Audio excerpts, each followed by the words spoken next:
Show me the money.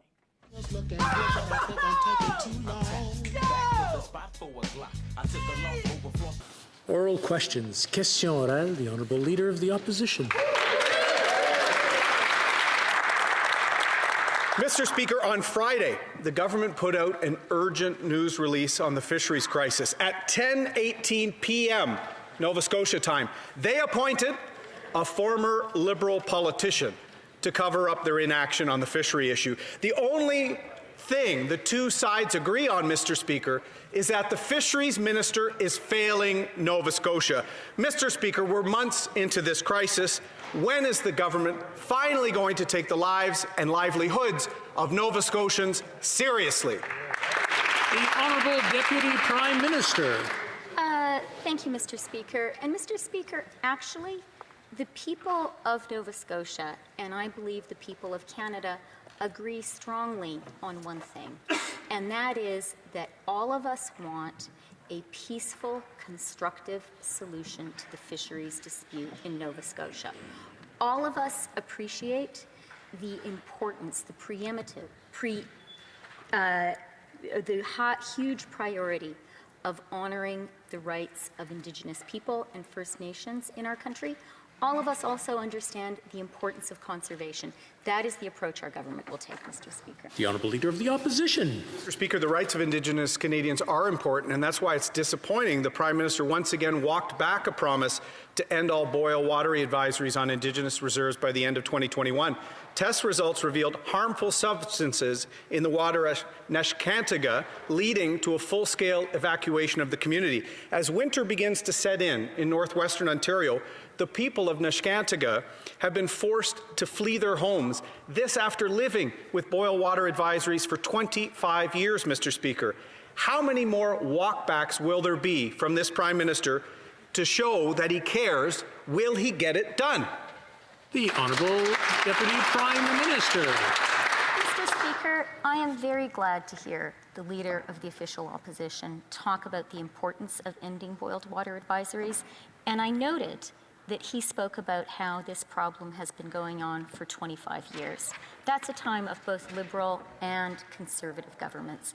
And I would say we have a shared responsibility, all members in this House, to address the huge historical injustices against Indigenous people. We are working hard to end the boiled water advisories, and we will end them.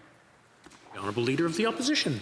Mr. Speaker, the government's new tone on China always comes with conditions. In the House, the Foreign Minister is all bluster, but then he issues a statement claiming his change in tone is the result of political cycles. On Sunday, the Health Minister said that if China misled the world about COVID-19, they should be held accountable. The rest of the world knows Beijing held back critical information. Only this minister seems to have some doubt. Mr. Speaker, why does the government find it so hard to face the facts when it comes to Communist China? Deputy Prime Minister. Mr. Speaker, I don't find it hard to face the facts about authoritarian communist regimes. I have lived in one, and I have reported on them extensively. When it comes to China, let me say a few things. First of all, first and foremost for our government is standing up for the 300,000 Canadians in Hong Kong. And let me say to them, we are with you, you are Canadian, and our government will always support you. Let me also say how appalled our government is by the treatment of the Uyghurs, and we're going to speak up for human rights everywhere in the world. The Honourable Leader of the Opposition. Monsieur le Président, la ministre de la Santé. Mr. Speaker, the Minister of Health has always believed the Chinese Communist Party in its management of the pandemic. All of our allies are saying that Chinese numbers are false. Because of this misinformation, our country was not ready for the pandemic. And now, she is saying that China must be held accountable if those numbers aren't correct. When will the minister stop defending China and admit that she was wrong? The Honourable Deputy Prime Minister. Mr. Speaker, I think it's very important for each and every member of this House to be aware of the difference between a democracy and an authoritarian country. democracies are more transparent. Regarding China, I would like to underscore the importance of the 300,000 Canadians who are in Hong Kong. We stand with them, and our government will always stand with them. Le chef de l'opposition. Speaker, in French, the Deputy Prime Minister just informed us that the difference between a democracy and a communist country is transparency. This from a government that was about to force an election rather than answer some reasonable questions in the WE scandal. This from a government suggesting that the Health Committee looking into the pandemic is going to shut down our economy. So my question is this, Mr. Speaker. Is she going to vote in favor of transparency and democracy later today, or will she follow the leader's basic admiration for dictatorship? The Honourable Deputy Prime Minister. Let me just say, Mr. Speaker, that it is either ignorance or purest partisan insinuation to in any way suggest any similarity between a democratic government of Canada and the leadership of a communist regime, between any Canadian Parliament and the authoritarian government of China. Now, Mr. Speaker, we need to draw these lines very carefully, and we need to use words like democracy and transparency with great care. I do, Mr. Speaker. I would urge the members opposite to do the same. Honorable député de La Prairie.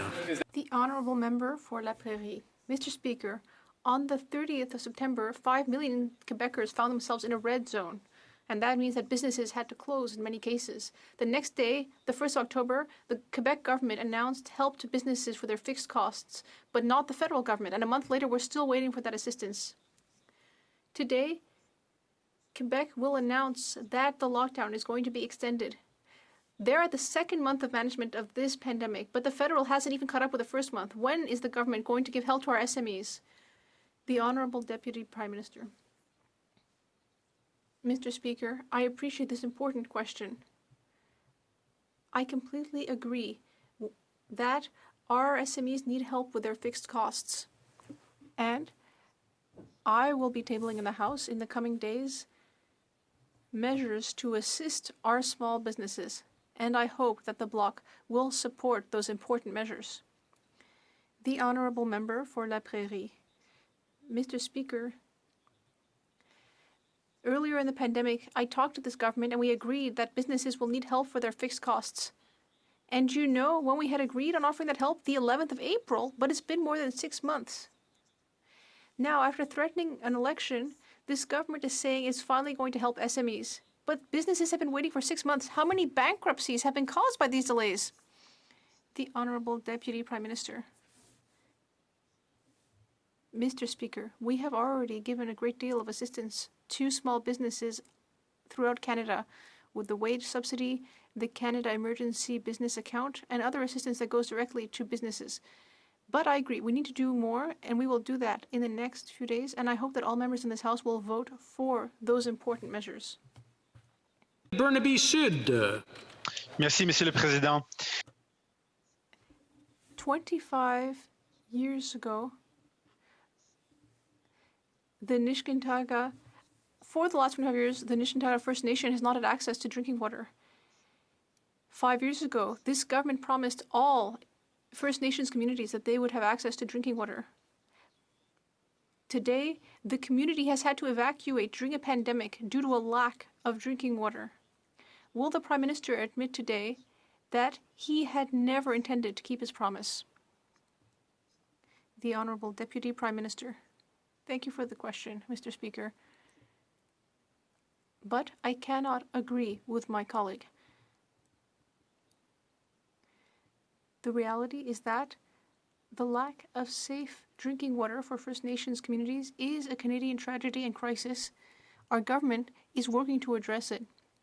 We have made progress, but there is still much to be done, and we will do it. Or Burnaby South. Mr. Speaker, for 25 years, the First Nation of Niskantaga has not had access to clean drinking water. 5 years ago, the Prime Minister promised all communities, all Indigenous communities, that they would have access to clean drinking water. Well, 5 years later, the First Nation of Niskantaga has had to evacuate during a pandemic. Will the Prime Minister admit today, will he admit that this was just another empty promise he had no intention of keeping? The Honourable Deputy Prime Minister. Mr. Speaker, I cannot agree with one of the assertions of the leader of the NDP. I know that he knows that our government, like his party, and I believe like all members of this House, we all understand the boiled water advisories are a national tragedy and a national shame. Our government is working earnestly to get those advisories lifted. 91 long-term advisories have been lifted since 2015, but I would be the first to admit that there is a lot more work to do, and we're going to do it, Mr. Speaker. Le député de Louis Saint-Laurent. The Honourable Member for Louis Saint-Laurent. Mr. Speaker, more and more Canadians are realizing, very unfortunately, that the Minister of Health is becoming an embarrassment for Canada. I'm not even going to get into the photo of her without a mask at the airport. I'm talking about rapid testing. There have been endless delays, and now she's nourishing a fight with the provinces, as if we needed that during a pandemic. On Friday, in an interview, she said that some provinces decided to deny government directives. Why is she preaching to the provinces yet again? Thank you very much, Mr. Speaker, and I want to thank all the provinces and territories for working on national testing guidance that indeed can guide provinces and territories how best to shepherd and use testing resources to get to the best outcomes, which is to truly understand where the virus is and how to trace the close contacts and then isolate people that are potentially infected with the virus. Mr. Speaker, it will take all hands on deck to do so, and we continue to support provinces and territories to have the best tools possible. L'honorable député de Louis Saint-Laurent. The Honourable Member for Louis Saint-Laurent. Let's talk about assistance to provinces, Mr. Speaker. Provinces need rapid testing. In my province, Quebec, we are facing a major problem. We have now had more than 100,000 cases, and we greatly need rapid testing. The Minister has stated that rapid tests will be distributed, although that hasn't happened yet. But we're seeing that in Quebec, there won't be enough. According to the Minister, is it because Quebec has not followed government directives that it doesn't deserve this help? Mr. Speaker, when it comes to delivering procurement supplies, whether it's rapid testing, whether it's personal protective equipment, anything else, we work closely with provinces and territories to develop a sharing agreement. That is exactly what's happened with rapid tests as well, and many of them are out the door this week, arriving in provinces and territories in the days to come. Mr. Speaker, I want to thank all of my colleagues and ministers of health for working out these agreements that allow us to have a shared approach to ensuring the resources get to where they're needed the most. The Honourable Member for Charlebourg-Haute-Saint-Charles. Mr. Speaker, this weekend we learned that Canada might receive vaccines only 3 months after the UK or the US. The way the Prime Minister has performed during this crisis reminds me of a bad baseball batter who never manages to hit the ball. The Prime Minister closed the border much too late, took too long to get rapid testing, and now has signed this agreement for vaccines 3 months later than our allies. Why is Canada always facing a delay compared to other countries? The Honourable Minister. Speaker, I thank the honourable member for the question. However, he is somewhat mistaken in the analysis that he is providing. On the contrary, we have signed 7 agreements with vaccine suppliers. We have signed agreements for over 2 billion items of PPE to support our health regime. And in addition, regarding delivery dates, we are working very aggressively with our suppliers to ensure that Canadians will have access to vaccines as soon as they pass Health Canada approval. Thank you so much, Mr. Speaker. The Honourable Member for Charlebourg-Haute-Saint-Charles. Mr. Speaker, could the Minister explain why this morning at a press conference she's trying to scare Canadians? With regard to the Conservative motion on the Health Committee, she's saying it's problematic. We need information and facts. Can the Minister accept that we should pass this motion to help Canadians and stop trying to scare them?